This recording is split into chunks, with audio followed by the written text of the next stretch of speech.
Welcome to Live with the Eczema Doc, brought to you by Cleanbody, where we believe that you can heal your skin from within by cleaning your body. I'm Dr. Fong, a naturopathic doctor specializing in eczema, and I'm here to guide you through the journey of understanding the root causes of your eczema so that you can finally achieve the clear, healthy skin you deserve. Each week, we combine research-backed insights, science-based strategies, and my years of clinical experience to uncover what's really triggering your eczema and how you can take control for lasting relief. Let's dive into today's episode and uncover the next step to healing your skin from within.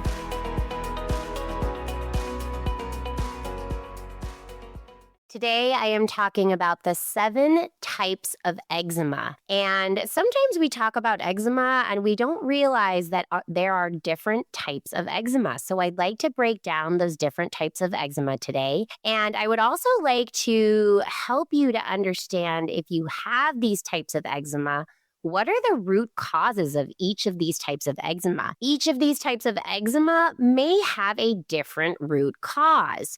And so we need to talk about them individually. I think often we kind of just treat eczema as one type of disease. There are different types, there are different causes. And so I would really like to go into that today so that we can understand, what those different types are and how it might be different in terms of tackling each of those different types of eczema. So if you have eczema, definitely tune into this because we want to understand how are we going to address these different types. That's really what we're here for, right? If you're suffering from eczema, we want to know, okay, how do we fix this problem? So we are going to dive into this today. So the first one is the one we talk about the most, and this is called atopic dermatitis. This is a type of eczema that often starts in childhood. It can be linked to mutations in our genetics, specifically a gene called filaggrin. So sometimes we see this in childhood in our babies. Sometimes it is because there is a genetic component to the eczema, and especially this is true in atopic dermatitis. We might see that the skin is very dry, and there could also be a lot of infections, specifically staph infections that might come up where your child may end up needing antibiotics because there's just staph infections over and over and over again, okay? And sometimes that is because of that filaggrin mutation that may cause what I like to call leaky skin, where the barrier of the skin is not very strong. And then when that barrier is compromised from a genetic point of view, then the skin is more open to getting infections, okay? So how do we address this? Because when we think about, okay, first of all, this might actually be due to leaky skin. Well, sometimes this can be also related to our gut, and we might have leaky gut. So what is leaky gut? Well, leaky gut is one same thing. The lining of your gut may actually be leaky, and you may actually be able to leak proteins through your gut lining that you aren't supposed to be leaking into your system. This may cause inflammation and this cascade of things that happens that will increase inflammation and therefore cause eczema in the system. So, what do we do at Cleanbody? Well, we always start with healing the gut, making sure that you have a good barrier for your skin, making sure that you are not irritating that skin barrier or that gut barrier by eating foods that might cause inflammation, by exposing yourself to toxins orally, by also exposing yourself to toxins topically as well too. So making sure that the products you're using are really great, that you are really lowering those exposures in terms of toxins that you are putting on your skin. And so that could be things like parabens, that could be, synthetic cosmetics that you're putting on your skin. It could be chemicals and fragrances. And so we want to go as clean as possible for those topicals, okay? And so then we also need to make sure, because we are thinking about that gut lining, that you are eating clean food, and we are then strengthening the barrier of the gut, and we are strengthening the barrier of the skin from within by providing the skin with a lot of the nutrients we need, like the lipids or the good fats like omega-3s that help the skin to really have that strong barrier. That's one of the most important, I would say, is omega-3s, okay? So my pro tips would be to use a very good skin protectant if atopic dermatitis is the main problem. And this can be different for different types of eczema, okay? But in this type of eczema, especially when it starts in childhood, we do want to use oil based moisturizers potentially, ointments, and things that are very kind of thick and allow that barrier to be really protected. Even things like ceramides could be good. At Cleanbody, we have a product called Clean Skin Protect, and that's a really great protectant for the skin. It is coconut free and gluten free and dairy free. And so I also noticed that when you are choosing these ointments, you do want to make sure that you're choosing ointments with ingredients that don't irritate your skin. So unfortunately, some of my patients have problems with coconut oil. So that's why I formulated Clean Skin Protect to be free of coconut oil. You could also do things like use a humidifier. So when that barrier is very leaky, you might notice that the skin does not hold on to moisture very well. And so having a humidifier or, in the home can be very helpful. And, putting the humidity around 55 to 60, we also don't want it to get too humid because this can also lead to potentially mold growing in our homes. So there's a happy balance here. And I do feel that between 55 and 60 is usually a good humidity. So if you have a lot of dry skin, if your child or you have atopic dermatitis, really think about that humidity in the home. And then at Cleanbody, it's not just about putting good food into your system, but we now have to heal that gut lining as well. And so we use what I like to call a 4R gut healing protocol. And this is where we have to employ the 4Rs. So the first R is rid. We got to rid the system of any foods that are causing inflammation, maybe pathogens that are, affecting the gut lining and affecting the inflammation and the gut health and the microbiome health. Number 2, we have to replace. So any problems that the gut is having, maybe the gut is not producing enough digestive enzymes, maybe you're not producing enough bile, maybe you don't have enough bile acids to create that bile. We will need to provide those while we are healing you. The goal is not to keep you on these forever, but to do that while we are healing this gut lining. And then we have, after that, repair. So now we can use foods, but we can also use supplements to repair the gut lining. Some of my favorites in this department include herbs like slippery elm and DGL, amino acids like L-glutamine. I do also really love a peptide therapy as an option here, and just good food as well. By avoiding foods that are inflammatory or foods that you're sensitive or allergic to, you'll really give the gut a chance to heal. Okay. We also might look at immunoglobulins that can really help clean up the microbiome and then also promote that leaky gut to heal as well. There are ways we can test for that leaky gut so that we could see how much we have to repair the gut lining, and then we can employ methods and then retest and check to make sure that leaky gut has gotten better. And finally, the last R is restore. And this is where we might then give probiotics that are missing, and we have done some testing so we can figure out what probiotics we need to give. And often, when we think about treating eczema naturally, I think the first thing we think of is, okay, let's just give probiotics. And it's interesting how that's the 4th R. So we actually have to do the first 3 R's before we can actually do the 4th R and have that 4th R be successful. So that would really be our goal. Okay. So that 4R gut healing protocol for atopic dermatitis works really beautifully. And if you have atopic dermatitis, these things might help you if you just start thinking about employing some of these. And then, of course, working with a practitioner like myself and my team, because we can do some testing, we can also really pinpoint the things that we might need to do for you in order to heal the things that we have found that are imbalanced, okay? Next on my list is contact dermatitis. And this is where you might wear something like a watch, maybe a necklace, maybe some earrings, or maybe even your belt buckle. And then you notice that you get dermatitis from wherever you wearing that item. Or maybe you have put something like a lotion or something onto your skin and you just keep getting itchy and you're really not sure what's going on, but it is every time you put that lotion on. Well, this is contact dermatitis. It typically does not run in families, or it's not linked to other conditions like asthma. It may not have that genetic component. It is common among people who use chemicals very frequently. This may actually stem from an issue of being overly toxic. Sometimes this actually doesn't have to do with our genetics, but more our environment, that we are just exposing ourselves to so many toxins.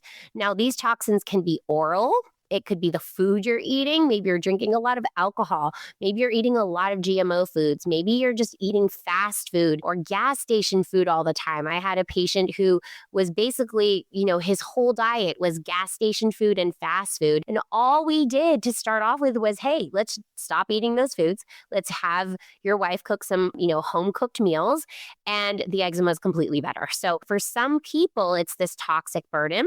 Food is a big place that you want to look, but also now your exposure. So there are people who work in the oil industry or work in salons. That has been a big one for me too, where you're exposed to all these chemicals all day long. And you're expecting the body to just be okay with these exposures, but there will be a limit. And I like to say that we have a funnel, and that funnel can overflow. And everybody has a different limit, right? So you have to figure out what yours is.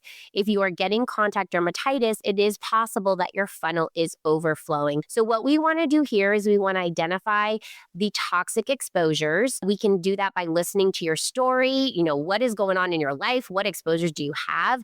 And then, of course, testing. We could test for toxins. We could run tests for environmental toxins, heavy metal toxins, mold toxins, food toxins, and we can kind of identify what your body's having the most burden with. Then we can also test to see how much burden is your body actually having. And then we can provide support by 1, eliminating those exposures, 2, supporting the drainage systems. Now that is your liver, your kidney, your gut. These are the organs in your body that eliminate these toxins. And then finally, we might actually need to do some cleansing. Now that could be chelation, where we're actually binding up things like heavy metals, pulling them out of the body, and then they get out and they exit, hopefully. Also, that could be other cleansing protocols where we're just helping those toxins to get out. We may use sweating, IR sauna.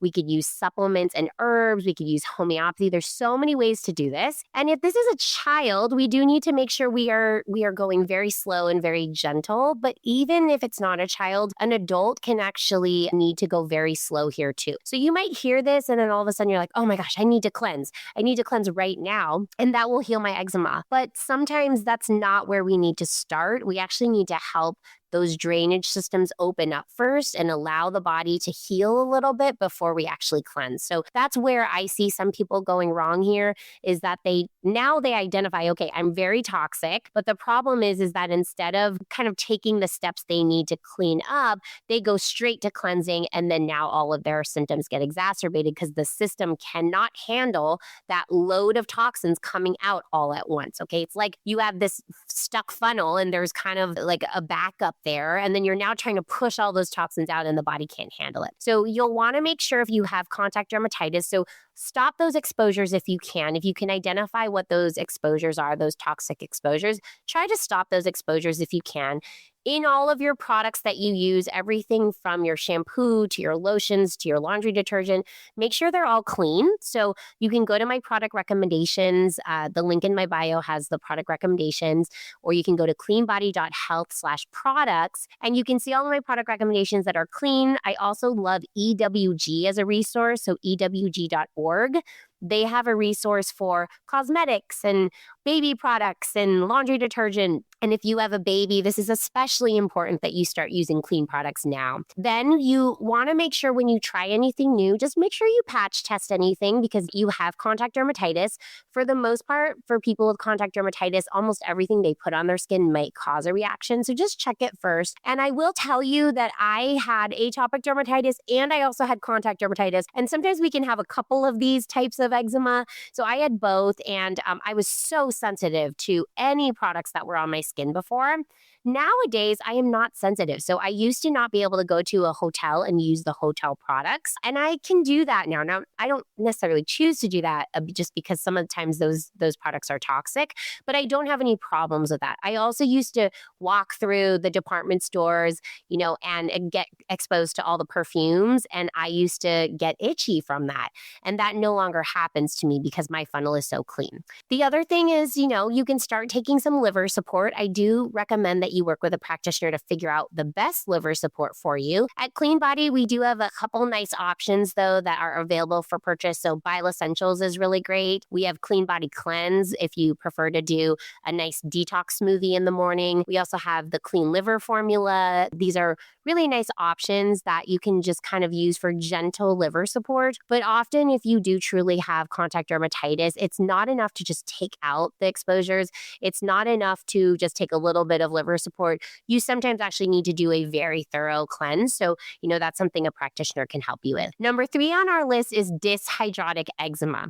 This type of eczema is mostly, you can see it on the hands and feet, and you will see that there are little bubbles. So they almost look like little vesicles on your hands or your feet. And usually it's only in these areas. You don't typically have the eczema in other places. And again, sometimes people can have the dyshidrotic eczema and other types of eczema as well too. But mostly this is on the hands, the palms and soles and edges of the fingers and toes, and there are these little blisters. This is common to run in families. It is more common in women. And I will say that when I have seen this with patients, I have seen that a big trigger is stress. And one of the greatest stories I have about this is I had someone with dyshidrotic eczema. We cleaned up everything from her diet to her environment, especially the stress piece. And then everything was clear, and within 3 or 4 months, and then she comes back, a couple months later, maybe 6 months later, and she's like, Dr. Fong, it came back. And I said, okay, what changed? And what had changed was her stress increased significantly, but nothing else changed. Her diet didn't change. Her exposures didn't change. So that, was one story, and the first story that really showed me that stress plays a big role in dyshidrotic eczema particularly. And then, I've had now multiple stories that have proved that again and again. So if you do have this type of eczema, I would really look at stress as, where are you stressed? Are you stressed and you don't even know it is one thing to think about, because sometimes we just don't even know we're stressed. Another one that I see is an allergy or a toxicity to nickel. And primarily one of the places you might see this is your exposures to stainless steel. So stainless steel is even in our forks and our spoons. So you may want to change those out to nickel-free options. When you're looking for stainless steel, you can look for the type of stainless steel that's labeled 18/0. That 0 means that there is no other metals in there. It's really just stainless steel. The problem with these 18/0 forks and spoons, for example, is they just might not last as long, but it's going to be well worth it if you're someone who deals with something like dyshidrotic eczema. If you have a lot of seasonal allergies, if you get these when it's more humid, that is sometimes a trigger as well too. Often people who are having jobs where they have to wash their hands frequently, like doctors or nurses, or people who are working in a salon, constantly have to wash their hands. And sometimes that process can also cause a dyshidrotic eczema. So you want to think there about the soaps that you're using. Are they harsh? Can you use more gentle soaps? So, how do we attack this at Cleanbody? Well, we want to assess your stress. We call this clean mind at Cleanbody. We want to know how clean your mind is. Are you super stressed? Are you always in fight or flight mode?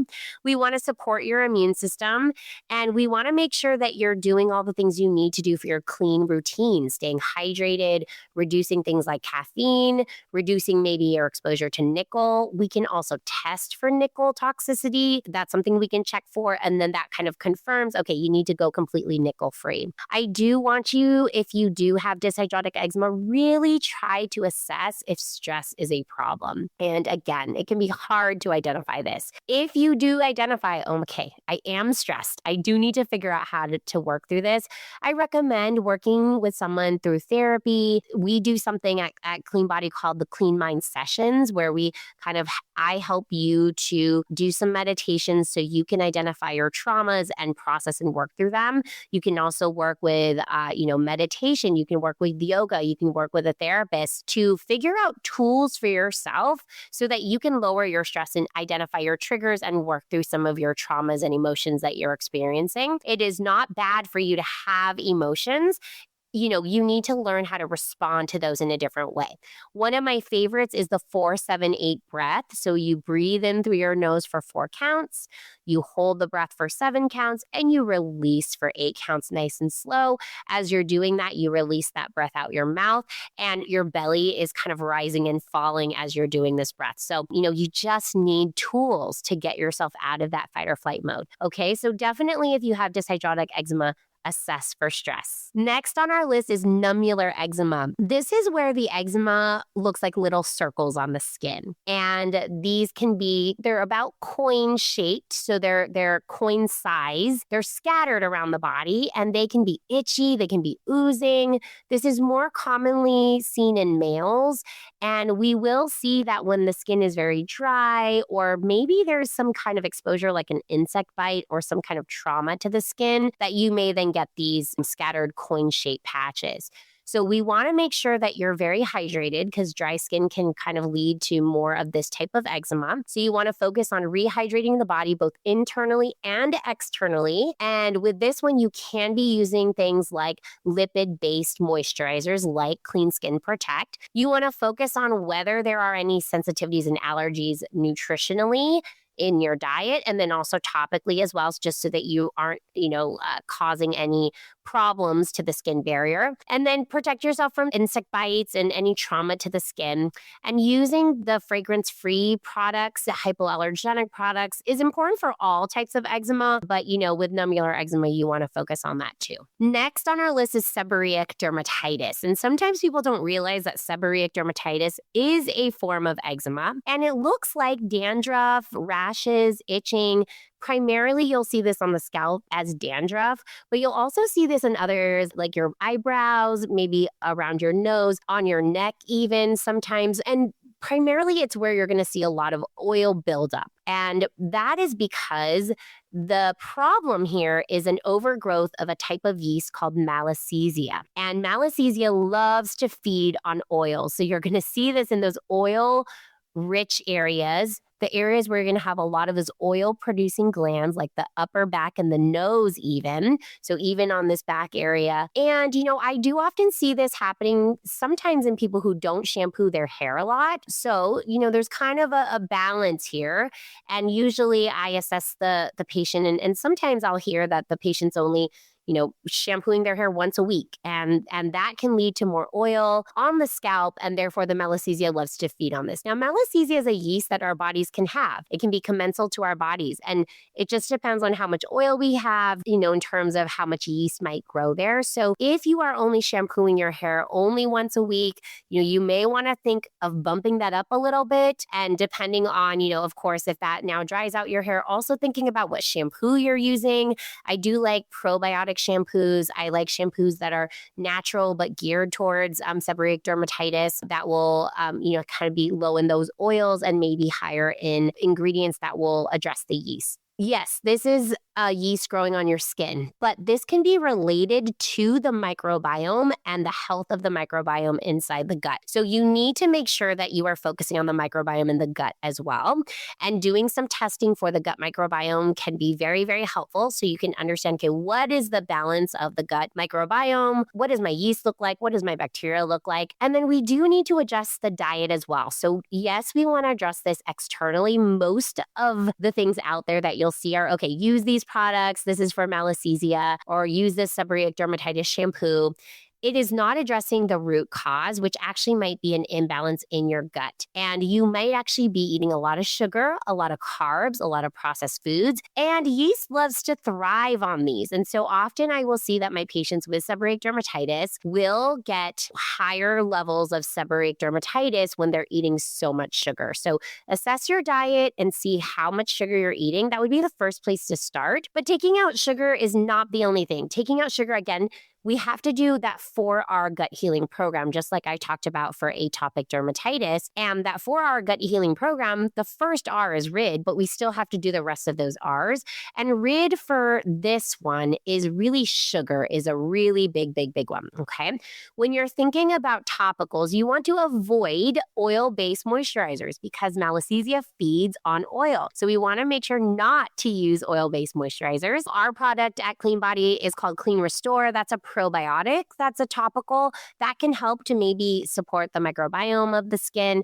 And then antifungal remedies might be helpful, like tea tree oil, grapefruit seed extract, etc. You might also see in over-the-counter topicals for seborrheic dermatitis. But again, these are not going to be what necessarily heals that seborrheic dermatitis. We have to go inside of the body. Take away those sugars. Alcohol is a big one too, okay? Next one on our list is called stasis dermatitis. Now, for this one, this might be when someone has really poor circulation and then they get this swelling, itching, and skin irritation just because we're seeing the swelling happen and there isn't this circulation that's happening that's cleaning everything up. And it's often associated with aging, heart or kidney disease, if you have varicose veins, high blood pressure. If you have had multiple pregnancies, we might see this happen more often. And if you're someone who just sits or stands a lot and just you see this swelling of your legs, and we'll often see this on the feet or the legs, then you just have to get up. You have to move around. You might have to put your legs up and elevate them for at least 15 minutes a day, if not longer.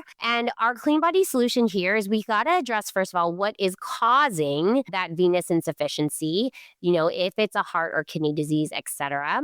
If it's just aging, we need to make sure that you are moving around, you're getting that circulation pumping, and we want to do a little bit of exercise because exercise gets that blood pumping. We also can focus on foods that improve circulation, like cayenne pepper and turmeric, and we need to strengthen that vein health. We can do that with supplements, but of course, exercise can also strengthen that vein health. So elevate your legs again for 15 minutes a day. We want to focus on lymphatic drainage massage or exercise, which also does that. I love rebounding as well. That will, rebounding, which is jumping up and down on a trampoline, is great for kind of moving that circulation as well. And then you can also wear compression socks to help with this. Lastly, we have neurodermatitis. All right, so neurodermatitis is a super intense itching, and it leads to constant scratching in typically a certain place in the body. Typically, it's confined to one or two areas of the body, and we often see this in the hands, the neck, or the scalp area. And then you'll see, because you're really abusing that area, you see a thick, leathery patch on the skin, and we call that lichenification. And these scratching activities basically it activates your brain's reward center. And so we see this as more of a nervous system potentially issue. And sometimes this happens because of stress. And it's something that your body just is very used to, and you're just kind of scratching in that area, and you're actually doing it as a stress response. And so tune in again. Tune into your emotions, your feelings, your thoughts. Sit with yourself, again, work on therapy, talk to somebody. But sometimes when you are itchy, what I invite you to do is actually close your eyes. And when you're in that super itchy place, instead of itching, what you can do is maybe hold that area instead of itching it. Breathe and try to evaluate, am I having an emotions right now? And if you are, first start by identifying what that emotion is. And then working through, okay, why am I having that emotion? How can I clear that? How can I process it? How can I allow that emotion to just kind of float away? And it's not bad to have the emotions. We are going to have emotions, but we do need to work on how we respond to them, okay? Other things that can help, of course, anything else related to stress. So improving your sleep hygiene, reducing stimulants that are maybe going to affect your stress process, like caffeine, can be really helpful. In the meantime, while you're working on all this, you might want to cover the area. I do like bandages like the Visco paste bandage, or even just wearing gloves that are clean glove that's not going to cause more irritation. And we can do things like taking calming herbs and adaptogenic herbs. We can work on the 4-7-8 breaths. So, stress, I would say, would be a big one here for neurodermatitis. Okay, so if you're noticing that it's in one or two places and you are actually noticing that it's mostly when you're stressed, we really want to think about this, okay? So those are the 7 types of eczema, and I hope this has helped you, first off, identify maybe what type of eczema you're having. Also, how do you tackle that type of eczema? And as you can see, a lot of these ways we tackle might actually be similar for a lot of these types of eczema, but for some of them, there are very specific things that you can do to make sure that you are addressing the root cause of that specific type of eczema. Now, it can be hard to, first of all, identify what type of eczema you're having. And then second of all, how do you address this? So I definitely recommend working with a knowledgeable practitioner to try to figure out, first of all, what kind of eczema you're having, then how to tackle it. I will say that in conventional medicine, we often tackle all of these in the same way. We just give you anti-inflammatories, we give you topicals, injections that just lower the inflammatory and immune response. And to me, that is not an answer. That is not a lasting answer because as you can see, there are different reasons why we have all these different types of eczema. So we need to tackle them differently. We need to understand what your problems are, what your microbiome looks like, what pathogens you have, et cetera, to really, really get to the root cause. So I invite you to really delve into this. You can start by actually taking my root cause assessment, and that is in the link in my bio and the link in the podcast description here. And that will help you to first off identify, okay, where am I maybe missing a piece? What are the root causes of my eczema? And then, what can I maybe do to address those? And then working with a practitioner or a team can be really, really helpful because now you're not just kind of guessing what do I need to be doing? You're really targeting and honing in on what you need to do. Okay. So being an eczema survivor myself, I know how difficult this journey can be. I hope that this episode really helps you to just start the process of identifying what you might need to do. And then I truly hope that you take those reins and you address those root causes and you find the relief that you're looking for. Thank you for joining Live with the Eczema Doc.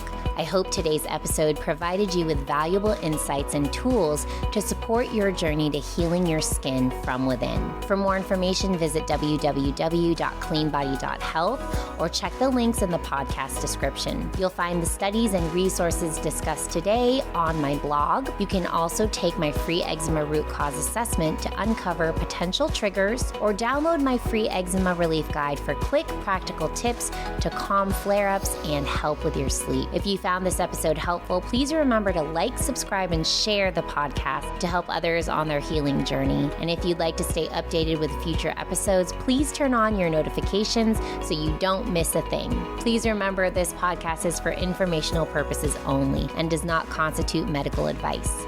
Always consult with your healthcare provider or book a consultation with me before making any changes to your healthcare regimen. When you clean your body, you heal your skin from within. Thank you again for listening, and I'll see you next week.